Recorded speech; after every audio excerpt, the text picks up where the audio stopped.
on Clear Your Clutter Inside and Out, we're talking about where you're putting your energy. Are you focusing on small arguments instead of issues that are of greater concern? Do you find yourself getting caught up in petty arguments on social media? Would you like to have peace of mind instead of constant drama? Learn how to focus on choosing your battles as we continue our month focusing on clarity. Do you control your clutter, or does your clutter control you? On Clear Your Clutter Inside and Out, we'll teach you awareness as well as action steps to create change in your life. Come on, let's get started. First, I want to apologize. I think I'm the kind of person, I just came back from Raleigh. If you've been listening for a while, you know, we downsized last year to a small town outside of Raleigh. And so went to the big city. We had to take Tony's car to get fixed. And I went to stop at Trader Joe's and hadn't been there in a while and got a coupon for the pet store and was loading up on pet food. And they changed stuff around. They ended up, a Wegmans came, everyone was super excited, and Raleigh still haven't been. But anyway, I'm the type of person, if you change stuff around in the grocery store, it just scrambles my brain. And when I recorded these, because I record these in batches, I can't do an entire month in one day. And so spread it out and do one or two a day. And I don't know if I had the pro mic on. So apologize for the first two episodes.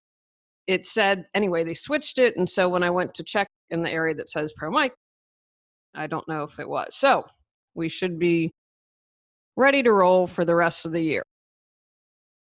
Today's episode was inspired by a post in a women's group that I belong to. So it's a big networking group in the area where I live. And someone had posted and used the term "you guys." I use the term "you guys." I feel like I grew up in Wheeling, West Virginia. It's right outside of Pittsburgh. I think "you guys" is fairly common. I also should stress I went to a women's college. I consider myself a humanist, which for me means equality for all. But I use "you guys." In my belief system, it is not derogatory to use that when addressing a group of women. And as you'll learn, not everyone agrees with that. So this woman used this term, "you guys." Started out, she was looking for an apartment. Her boyfriend is autistic, looking very specific things. So someone posted, "Ugh," and they had taken a screenshot and circled it. And I need to learn how to do that. How do people do that? They take these screenshots and write on it. So anyway, that's on my to-do list. So she'd taken the screenshot and wrote like "ugh" with a couple exclamation points and circled it and posted it. And I think had just "ugh" was a comment and then circling it and posting, and that was it. Incredibly passive aggressive. And people got really upset. And I want to share, I copied this, and I'm not revealing who it is and what it is, and it's been months, so not naming the group. I don't feel like I am violating any confidentialities here. And so I've kind of, her response was really good. And so here was her response, which I was so impressed with, because a lot of times we get angry. I mean, you know, all you have to do is read social media and see there's this knee-jerk reaction. She wrote back, "The thing is, you didn't say, 'Hey, language matters and this gender stuff is hard.' If you did, your comment would have likely been interpreted and responded to in a much more positive light." Because again, people really were like, you know, "Why are you going off on this woman?" And remember, you can be like, "Oh, that wasn't my intention." No. We all read energy, whether or not we're aware of it. You know when someone's being stinky or not. You screenshot my well-intentioned, linguistically gender-neutral and colloquial greeting and said "ugh." And she's right, because someone else posted. See, that's one of the things I like. "You guys" is gender neutral. Doesn't mean men or women. And said "ugh." Very passive aggressive and offered no form of constructive criticism. I just thought that was a brilliant response, because to me, it was direct. It wasn't passive aggressive. It addressed the issue. She stated how she felt and responded. And that was it for her. And I think she turned off comments, and that was kind of the end of it. Now, because I'm in this group, this particular woman who did the UGG posts a lot, and actually got removed. I posted, it was something The Rock had done, and he was talking about, he was really funny, and someone said, oh, The Rock said this. And The Rock was like, that's not my style. If I have something to say to you, I'm going to be direct. And so I said, this isn't meant to be political because, again, people are going to see what they want to see. And I said, but I was trying to illustrate, because I didn't want to call this woman out directly, like, be very aware of how what you're saying is interpreted. There's a better way. And then I, but said, read these 3 articles. Anyway, it got removed. I think someone complained. So that, I wasn't going to say something to her personally. I don't know her. I have thought on numerous times to say, you really lose people with the way you approach things. And it's actually going to be a twofer, because it going to inspire another episode. But today I want to focus on, is this the hill you want to die on? And my larger point was this, is this woman post regularly about gender neutrality, language, and all these things. And in my view, picked an argument that was over a minor post and went ballistic, instead of spending time on something that's going to be more meaningful and valuable. Now, you might be out there and say, well, Julie, everything matters. And you always talk about smaller steps adding up to big things. Absolutely. You're absolutely correct. And I'm going to suggest to you to think, is it more important to try to get equality or go nuts on person for using hey guys? And only you can determine that. I was in another group of women, and I had been really upset, and I have got to get this done because I want the energy of this released. I was pulled over for a traffic violation, and anyway, I'm just too naive to not realize that it's about making money, and my ticket was never going to go away, and I'm not somebody who wastes time if I think I'm in the wrong. Anyway, what the officer did was inappropriate, and that's on my to-do list. So anyway, I was really upset, and I posted in this group of women, and I said, am I nuts, and explain the situation. And then someone said to me, is this the hill you want to die on? And I thought, I still want to write a letter, but no, it's not the hill I want to die on. So again, that incident was another inspiration for today's episode. So for me, here in North Carolina, in the world, in America, there's so many other things to get angry about, to get upset about, to want to create and make change, and bigger things to address, such as inequality, such as poverty, better schools, student debt, the environment, on and on and on. Big things that I think we, as a society, I really think things are going to come to a head in certain areas, and we need to address them, because if we don't, we're going to be in trouble. And so to me, those are in the bigger picture and grand scheme of things. And I want you to ask yourself, when you're on talking to someone or having a video exchange or on social media, is this where you want to put your time, effort, and energy? And again, no right or wrong answer. I share with you my life experiences with the hope that you'll have an aha moment, something will resonate with you. And I don't expect everything to.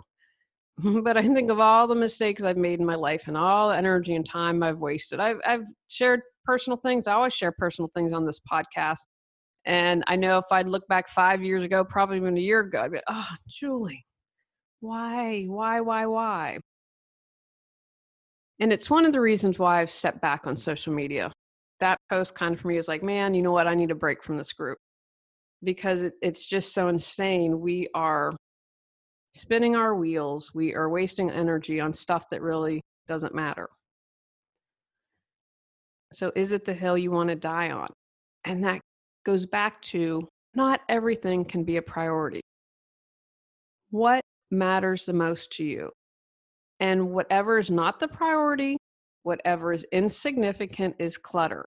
And we're all about clearing clutter on this podcast. because I want you to reawaken your brilliance. I want you out there sharing your gifts with the world because we need you. We need you more than ever. Is the argument on Facebook of someone using you guys really that important? Is that going to make a difference to you tomorrow, a week from now, a month? How about a year? Are you going to even think about that? I saw another incident recently, and people had a right to be upset, and I get that. And I'm about honoring your feelings and feeling your feeling. But the vitriol that followed by a few people was off the chart. The anger and what people were saying did not match the offense. As an example, if you litter, chopping off someone's hand is kind of an extreme punishment. That's the best example I can think of to tell you.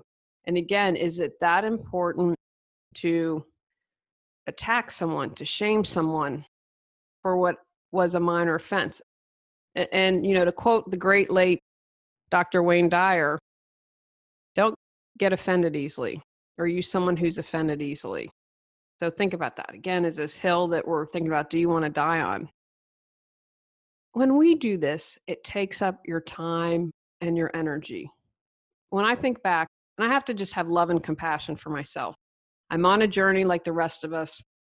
And I think sometimes when people who do their personal work, who are on a spiritual, perhaps religious journey about being the best they can be, always trying to improve their lives, we hold ourselves to a really high standard and get really easily angry and upset with ourselves. Like, why? You know, I should know better. I should be better. And you're human. So I have a lot of compassion for the woman I was in my 20s. And for me, thank goodness we didn't have Facebook back then. I'd probably be in trouble. But I know I would have in the past wasted a lot of time and energy and a lot of effort on stuff that was stupid. But for me, that was part of a distraction.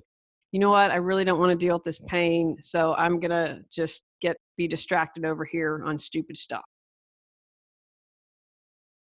How much effort do you want to spend? Is that how you want to spend your time? Do you want to go around like the woman who inspired this episode and police everyone? First, you lose people for your cause when you do this, but I would be really exhausted if I had to go around and police the world. I would just be tired. And don't get me wrong, I am in this with you. I am constantly looking at where am I doing this? You know, I talked about people stealing your joy on the little mini episode. Who is making me go crazy over stupid stuff? So how do we figure out, is this where I want to put my time and my energy and my effort? Remember, awareness plus action equals change. I think I did pretty good. I don't think I mentioned that in the first couple episodes. So try not to repeat information, but I see so many people that just lose years. I worked with someone the other day who hadn't cleared clutter, my guess is 20 years. And you see that not only in the physical clutter, but you see that in the manner and how people approach life and what they're doing in their life. And if they haven't accomplished what they'd hoped to, it all manifests, it all affects us. So how do we decide, is this worth my time and effort? Evaluate. Try to step back and become neutral. Because remember, when we get our emotions involved, sometimes our emotions can override, and you can be the most sensible person, but if you're in a rage or tearful about something, you're usually not thinking straight. Is your time spent better elsewhere? You know, for instance, do you want to police what people say on Facebook? And if you do and are looking for something else, please contact me, because there's always something that I need support with and done. But really, is your time, is that the best use of your time? You know, I've mentioned I'm 50, halfway through life, a little more than halfway through life. I don't want to waste any more time on the insignificant stuff. And then ask yourself, is it really your battle? This was someone looking for suggestions for an apartment. Was that her battle to get into? To correct the term that she used, I'd say no. And I think there is such this sense of self-righteousness, and self-righteousness comes from a wound. Let's not forget that people feel the need to take on everything, and it is emotionally, mentally, physically,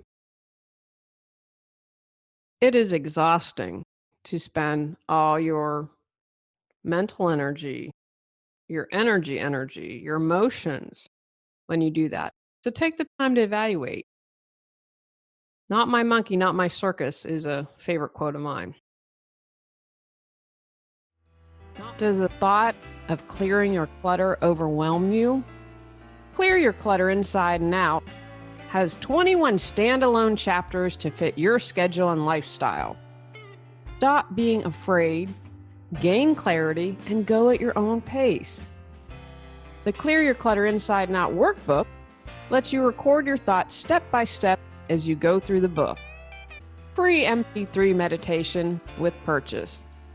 Get control of your clutter so your clutter doesn't control you. Reclaim time, money, sanity, and resources. Learn more at reawakenyourbrilliance.com and also available for purchase on Amazon. Make a plan. If it is important to you and you want to engage, remember to engage, don't react. Set a time to deal with when you're in a good space. You don't want to let things fester, because if you do that, then a lot of times it's challenging not to let your emotions get involved. It's challenging not to remain neutral. You say, okay, it really is important to me because I think this language is negative. Again, when you look at the dictionary definition, you guys is neutral. It is not gender specific. But say something else. My friend made a really awful remark on Facebook and I want to address it, or she made it to me in the meeting last night. If it was me, I'd go home, I'd email Cotty, I'd probably talk to Cotty, I'd probably check in with my friend Vince, because he's very analytical, he can keep his emotions out, and I trust his judgment. And I'd talk to Tony. Those are the 3 people I'd probably look for an opinion on something if I was really bothered by something. So then I'd say, okay, stew on it a little bit, contemplate, how do I feel? How is it best to address this? And what I like to do is write things out. I'm just more comfortable with that, because then I can get it neutral. Or if I have to write that first thing that's like, and then I can burn it and release it, and then come up with what I'm going to say. And then I would say, hey, Susie, I'd like to talk to you about something you said the other night. It's really important to me. And most people are going to respond positively. Wow, wonder, okay, of course, let's set the time up. You make a plan. Okay, we're going to talk at 7:00 on whenever.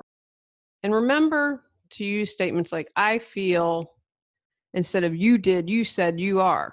Bring it to you, because you're the one who's upset. I feel upset that you said this. Maybe you aren't aware.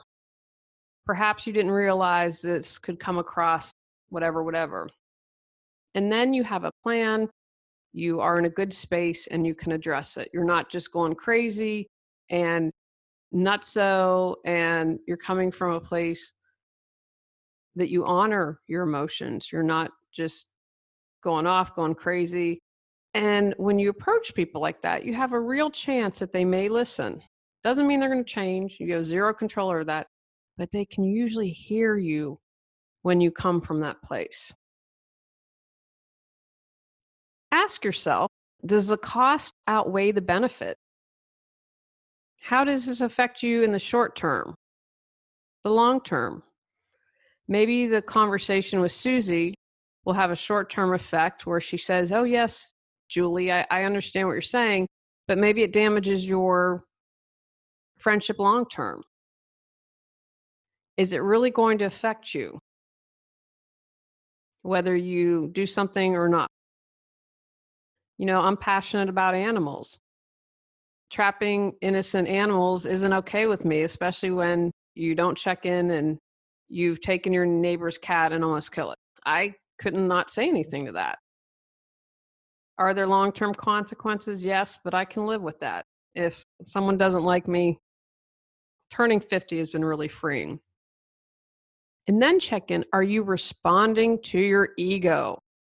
As I was writing my book, my uncle in the introduction and explaining ego, he's like, no, no, no, or it's, my intuition always hasn't been right. And I was like, hey, great feedback because I'm going to address it. And I talk about that and I say, when you're in tune with your soul, that's the right thing. If you've been quote unquote wrong, that's a whole other discussion. You probably were checking in and listening to your ego instead of your soul. So ask yourself, am I responding to my ego? I want to correct this person about you guys because I'm right. I am superior. My views are more important. Ask yourself that. How can you all achieve an outcome? Is there a solution where everyone can win? Or is it okay if you lose? And again, if you are watching this on YouTube, you're seeing this. If you're listening to the podcast, I'm quote winning and losing in quotation marks. You can come together as a community and say, hey, cats and dogs sometimes escape. Please don't put traps out. We're responsible owners. Sometimes life happens. There's a problem, call, we'll figure it out and fix it. Don't assume that it was a cat that scratched your car when we back up to a wetland and we've seen raccoons. Don't immediately demand to get your way. Talk to the community. Can you come up with a solution for everyone? Or if you lose, if someone's angry at you or doesn't talk to you again, can you live with that? Are you going to be okay with the outcome no matter what? Talk it out. I mentioned this a moment ago. I like to write things out first and make notes because I'm visual. It just helps me kind of plan. I like to then double check. Am I making sure I'm saying I feel? Am I using language that is going to be welcoming, or am I putting that barrier up right off the bat that someone's just going to shut down to? And I talk it out. I talk to Tony. I talk to Cotty. I talk to Vince. It allows me to kind of work through my mind, or someone say, whoa, whoa, whoa. Do you understand how you're coming across? So if you need to, get that feedback, solicit that feedback and talk it out. And then you're going to be in a space where you can approach it. Make sure that you also, Cotty is this for me, and actually, I would say all of them are, especially Tony. Have someone that you can talk to about this, a safety person. Sometimes we just need to bar stuff up, get that energy out and moving. I know that that's one of the reasons why I see a coach, because I just want to be able to say things freely and fully and not censor myself. It is exhausting to censor yourself. And someone once told me, I think this is true, sometimes you just need to say it once, get it all out of your system, and you're good. Maybe you're not going to have a talk with Susie. Maybe you're not going to respond on Facebook, but you're just like, bleh, and you barf it out. And you can say to the person listening, I know I can say no matter what I'm going to say, and they're not going to judge me for it. So they're not going to think Julie's a bad person. Julie's having a moment. She's expressing all the crap that's coming out, and then she can move on and offer to be that person for someone. Hey, whatever you say, barf it on out. I'm here, no judgment. The no judgment zone, you do what you have to do to feel safe and to release it. Ask yourself, will you have any regrets if you speak up for something? I mentioned the neighbor doesn't like me. More important that I save a cat or have an angry neighbor. It's no contest for me.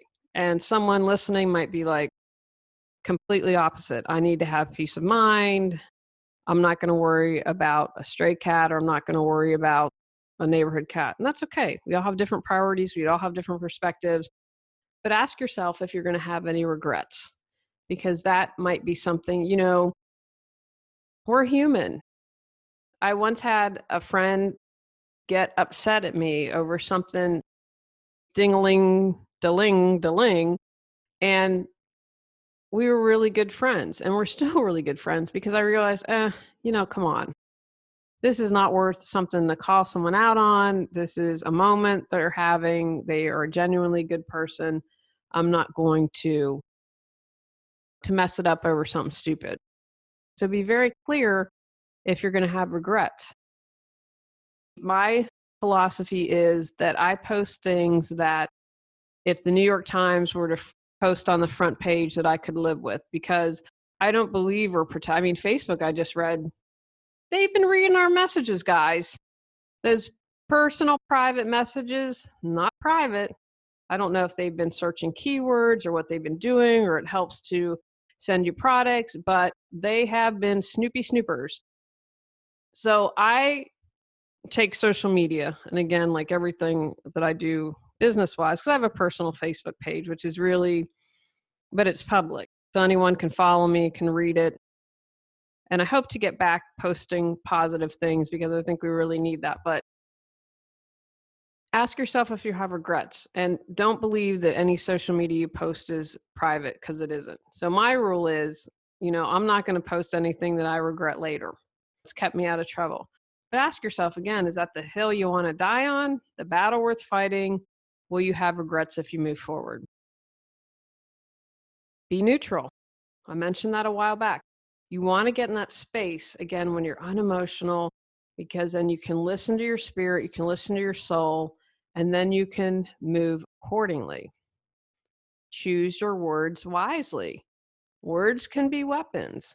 You can either create a barrier or you can create a welcoming bridge. It's all up to you.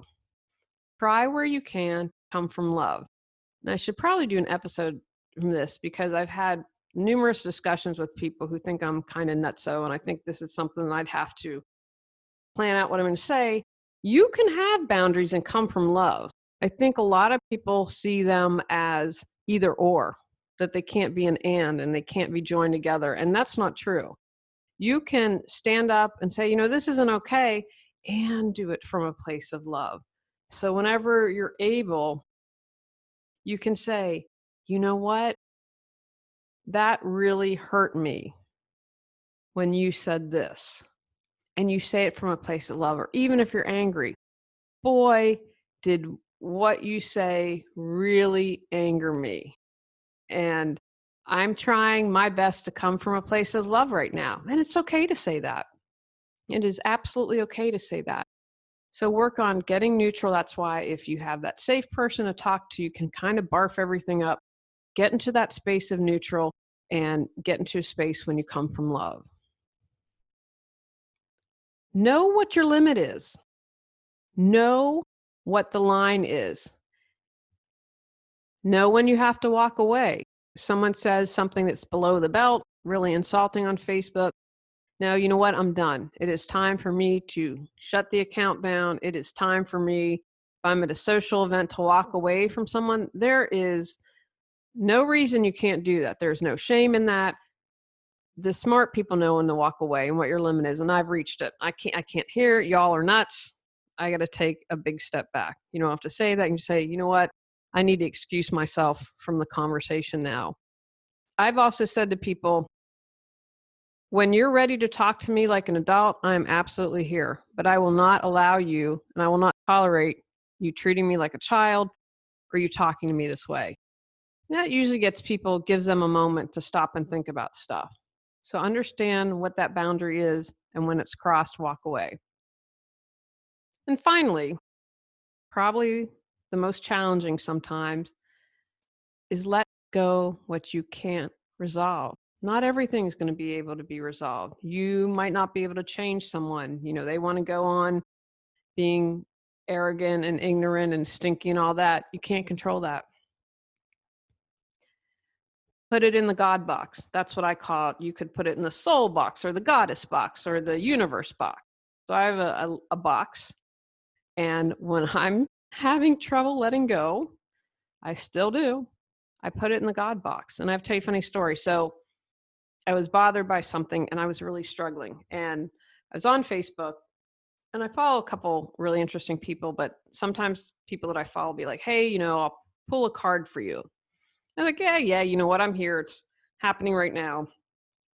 I kind of chuckled at first, and she messaged me. I'm like, I'm sorry, I can't see the card. There's a weird thing when I'm on my iPad, I can't see messages from other people if we're not connected. Anyway, I cracked up because the card was God box or something that was basically saying, put it in the God box. Message received. So I'd be like, you know what? I can't control this. It's eating up too much energy and frustrating me. Time to put it in the God box and trust that the universe, God, the goddess will handle it and take care of it. And sometimes that's just what you have to do. There's no shame in that. I think sometimes we get caught up in, I've got to be able to solve this. I should be able to do this. Let go of the shoulda, woulda, couldas. Put it in the God box if you can't resolve it. Take actions from today's podcast. Decide where you want to put your energy, effort, and time. Evaluate what your priorities are. Consider a cost analysis. Make a plan to talk it out. Decide what the best possible outcome is. Be honest if you'll have regrets. Have a safe person to talk to. Know when you need to walk away. Ask yourself, is this the hill I want to die on? Let go what you can't resolve. On our next episode, we're talking about believing in yourself. Go out, clear your clutter to create the life you choose, deserve, and desire. When you clear your clutter, you can share your gifts with the world. Sign up for our free newsletter at reawakenyourbrilliance.com. If you've enjoyed Clear Your Clutter Inside and Out, please rate, review, and share us.